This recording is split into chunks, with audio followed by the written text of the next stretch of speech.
And I am trusting God for better days. For those of you who had rough times or going through rough times, you will know what I mean. That there are some times when it seems as if you're in an oven. It seems as if the heat is turned up. And you're not only being scorched, you're being burned. And so you need to be consoled and someone to say to you, I am here. These are rough days. But if you stay with God, He will carry you through. You know, last week, 2 weeks ago, Fred had sent me a message with this preacher talking about the righteous man and the wicked man. That the righteous man falleth 7 times, rise again, but the wicked, it says, fall into mischief. But then he began to ask the question, how many times does the righteous fall? 7 times. And he asked the question, then how much time did the Bible say that the wicked fall? The Bible said he fall and into mischief. He never get up. And then he did an illustration with a man who never gets up but never falls. And it says this, that the difference between the wicked and the righteous is that the righteous keep on getting up. And then he pointed out that being righteous, every time you're knocked down and you get up, the reality is that you will fall. And then I started doing some research on Proverbs 24. Because not only was the writer speaking about Solomon with the different wives he had, but then you would look at Samson, how many times he was knocked down. You look at Moses, you look at Joshua. All of these men were righteous men, but they were knocked down in one way or the other. But what makes them righteous and being different is that they keep on getting up. And so the moral is that when you are knocked down, don't stay down. Pick yourself up. And take courage in knowing that when you were knocked down, you were not utterly destroyed. God picked you up, and so you were able to finish what you have started. And so, being the second son for my father, the first for my mother, I know what it is to grow up without a father. And I see the days when I really needed a male figure to really guide me, but none was there. And so even if my mother had a boyfriend, I could tell, because there was no male in the house. So basically, I had no one to emulate. But then after I got saved, I met this gentleman who has been a good friend and a confidant, was being my pastor for over 27 years now. And he was the one who taught me how to really tie the knots on the boat together. He was the one who really showed me what it really means to be a father. God knows how many times I have failed in my role, but He has seen how hard I've tried. And what is going to make you a good father is not the times that you have failed, but the amount of time you have done what is right. And so I want to draw on a character from the scripture, Genesis 6, 1 through the 13, and share with you this afternoon. Is successful down there. The Bible said in verse 1, chapter 6 of Genesis, and it came to pass when men began to multiply on the face of the earth, and daughters were born unto them, that the sons of God saw the daughters of men, that they were very fair, and they took them wives of all which they chose. And the Lord said, my spirit shall not always strive with man, for that he also is flesh, yet his days shall be 120 years. There were giants in the earth in those days, and also after that, when the sons of God came in unto the daughters of men, and they bare children to them, the same became mighty men, which were of old, men of renown. God saw that the wickedness of man was great in the earth, and that every imagination of the thoughts of his heart was only evil continually. And it repented the Lord that he had made man on the earth, and it grieved him at his heart. The Lord said, I will destroy man, whom I have created from the face of the earth, both man and beast, and the creeping thing, and the fowls of the air. For it repented me that I have made them, but Noah found grace in the eyes of the Lord. These are the generations of Noah. Noah was a just man and perfect in his generations. And Noah walked with God. And Noah begot 3 sons, Shem, Ham, and Japheth. And the earth also was corrupt before God, and the earth was filled with violence. And God looked upon the earth, and behold, it was corrupt, for all flesh had corrupted his way upon the earth. And God said unto Noah, the end of all flesh is come before me, for the earth is filled with violence throughout them, and behold, I will destroy them with the earth. We honor the reading of God by saying, Amen. For the men and women across the length and breadth of this nation, and faithful students of the Bible across the globe, who has taken the time to study the Word of God, would come across men in the Scriptures who were great fathers.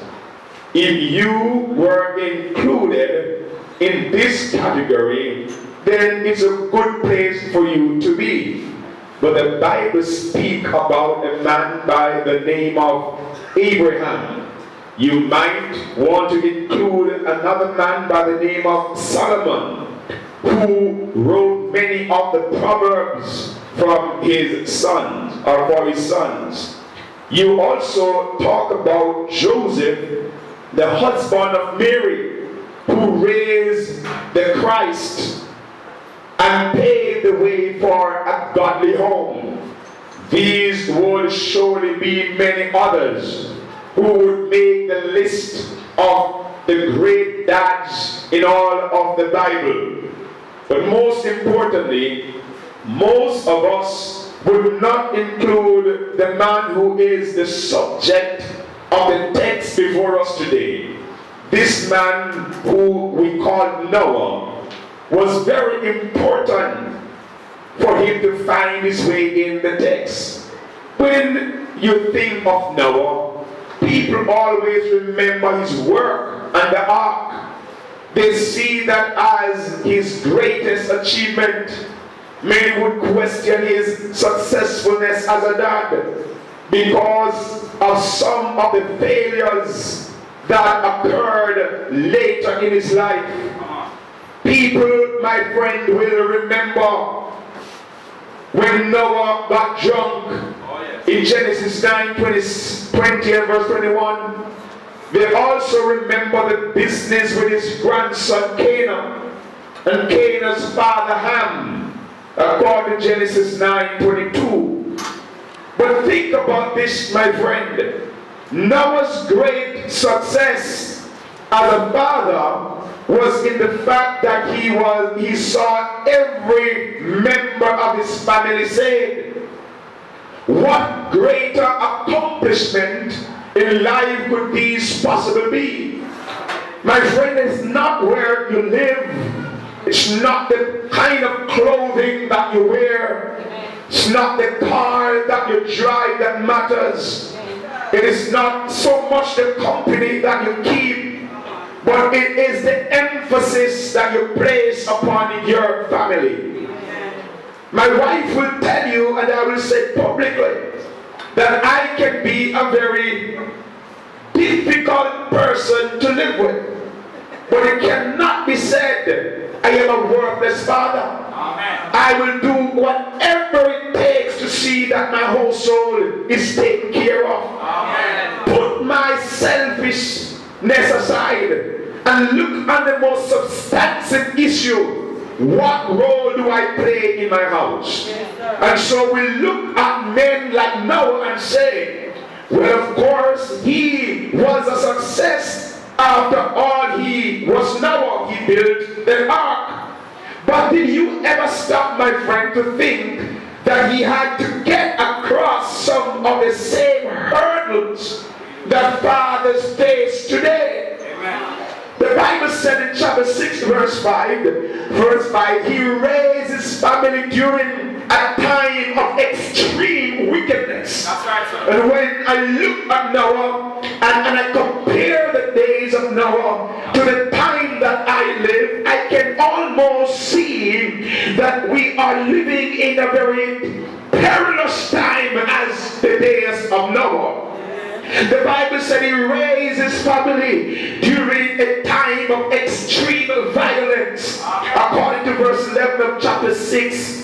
My friend, look at the days of Noah from a biblical perspective and look at the days in which we live. Just last week alone, it says, last month, we have killed more people in 1 month than what we have so far for many years. Violence is taken over. It is not just the gun, it is not just the slap, but it is the knife, amen, that we are using to kill each other. We are in a very difficult place as a country, and somebody needs to pull back the nation from the precipice that it is in, or almost going over.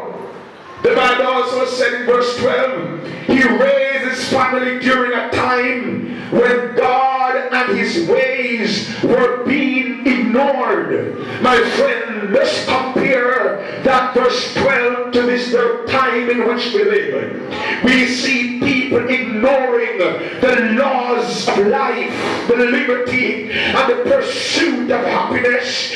So many things can be compared to the days of Noah as we now live. The Bible said he raised his family against the backdrop of impending judgment of God. I want to tell us, my friend, that we are in those days, and fathers must play a more greater role in the life of their family. The Bible said Noah raised his family during an exceedingly difficult time, yet in spite of all this, the Bible said Noah made certain achievements, the identity that identify him as a successful father. I am interested in this, amen, because I personally, Ryan Reddie, want to be a successful father. I am sure that every dad in this place wants Bible reveals about this man named Noah can and will help this to be more than a desire that can make it a reality. Nowhere, amen, whether you are a father or not, there is a word here for you as well, because in reality, these achievements that mark Noah, amen, as a successful father should also be the truth about every single one of us in this room. Whether you are a dad or not, you are still a person of influence, amen, in someone's life. Can somebody praise God? Therefore, amen, what these verses teaches us can help you be successful in your walk with God as you raise your family. According to verse 6, chapter 6, verse 8 and 9, the Bible said, and Noah walked with God. Noah, the Bible said, was a converted man because he trusted God. Two words give a clue as to where Noah stood with God. The Bible said grace and trust. Grace is the unmerited love and the favor of God for sinners. Grace, my friend, shows us our sins and provides us with the faith to turn, amen, to God for salvation and his love. The word just refers to our standing before God. To be just mean, amen, to be right with God, to be right in the sight of God. This is the result of responding to God's grace by exercising faith in God, amen, and his provision for sin. My friend, this is the message of the gospel of Almighty God. If you will notice, it is the grace of God that shows us our condition before God has sinned, according to Romans 3 verse 10. It is grace that points us to the remedy for our sins, amen, which is the Lord Jesus Christ. Grace makes the cross, amen, and the empty tomb real, according to Romans 10 verse 9. It is grace that provides us with faith to believe, and when the faith is placed in Christ alone, amen, the sinner is saved and is justified or to be made right before God.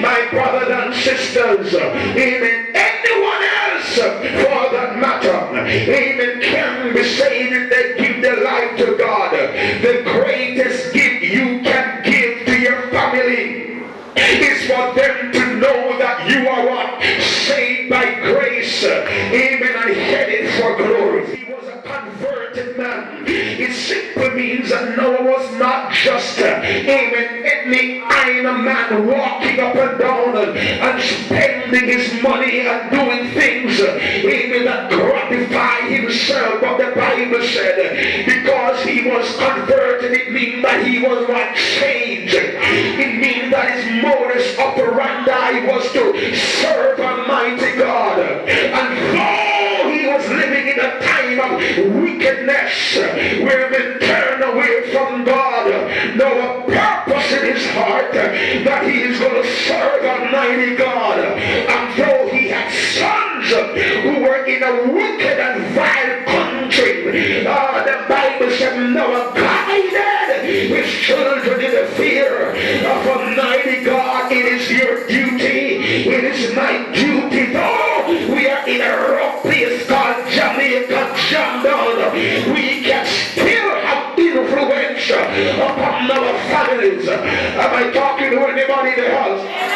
It doesn't mean that because you come from Seaview Gardens, it doesn't mean you cannot be the next prime minister.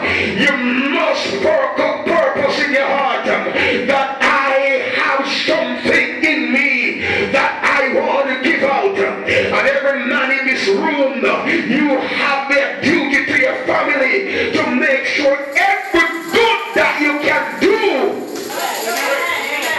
that so your children can see that daddy's trying with me.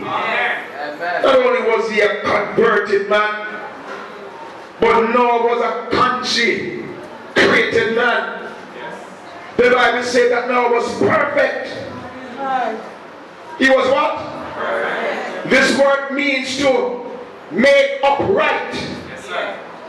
This carries the idea that not only did Noah claim a relationship with God, but he lived out a relationship with the Lord as well. It is one thing to talk about being saved and loving God. It is quite another thing to actually live out that claim every single day. Let me just remind you that those around you are watching you, they're watching me. It may not be right to judge one another, but you will still be tried and convicted in the hearts of those who see the kind of life you live. Amen. Don't let what you do speak loud than how you live. Oh, somebody praise the Lord. Somebody praise the Lord.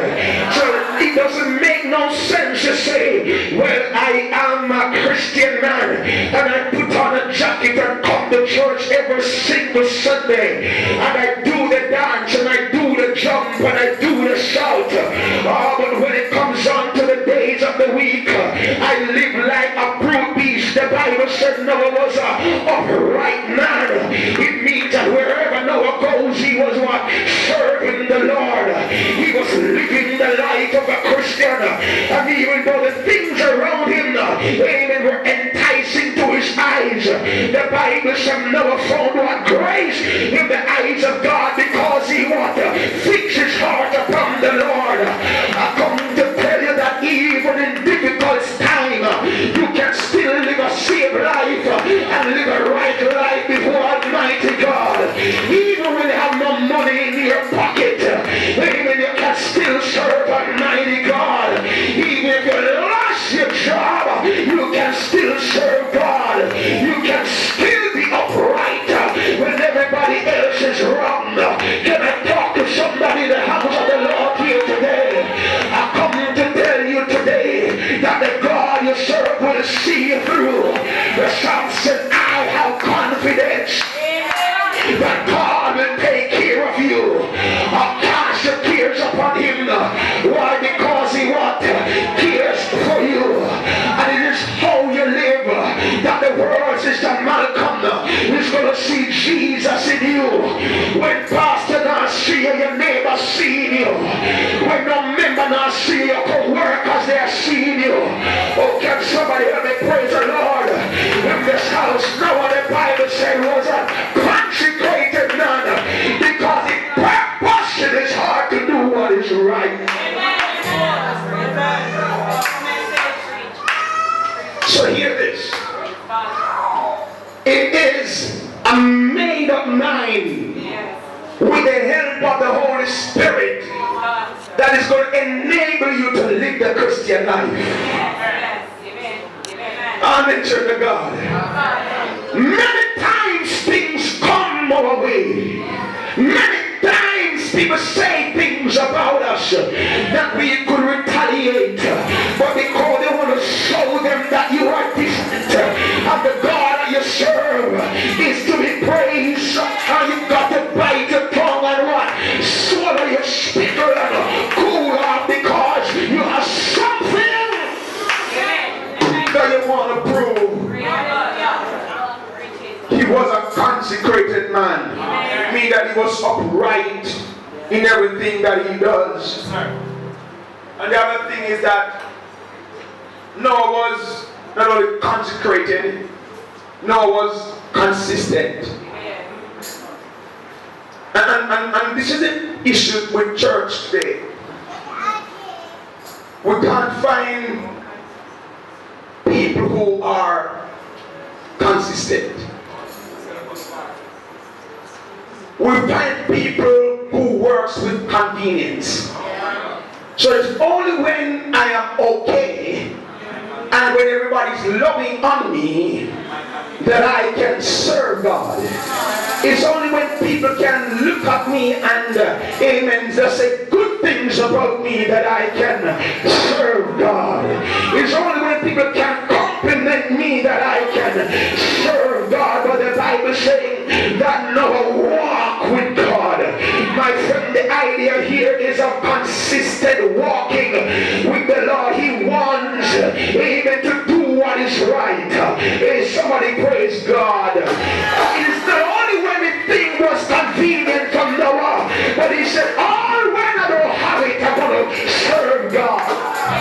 You see, we look at some people today in church, and some people come to church because they make an effort to be here. Even though their pathway is full with water, they are still here. Whether it rain or shine, they are still here. They are the consistent one. They are the ones who make the church be the church. But there are some that could try with a good Christians. They can't cross the pathway because too much water in it. Come on, talk to me now, church of God.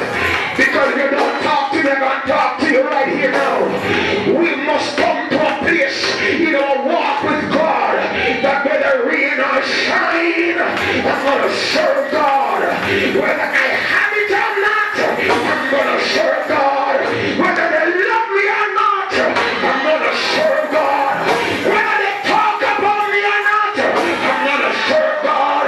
Because I've had a made of mind. I have a determination that I'm going to serve Him on my knees and my face. Oh, somebody praise God here. And when my knees get tired, I'm going to lie down and I'm going to talk to God. And when my bed becomes too comfortable, I'm going to find somewhere and I'm going to talk to God.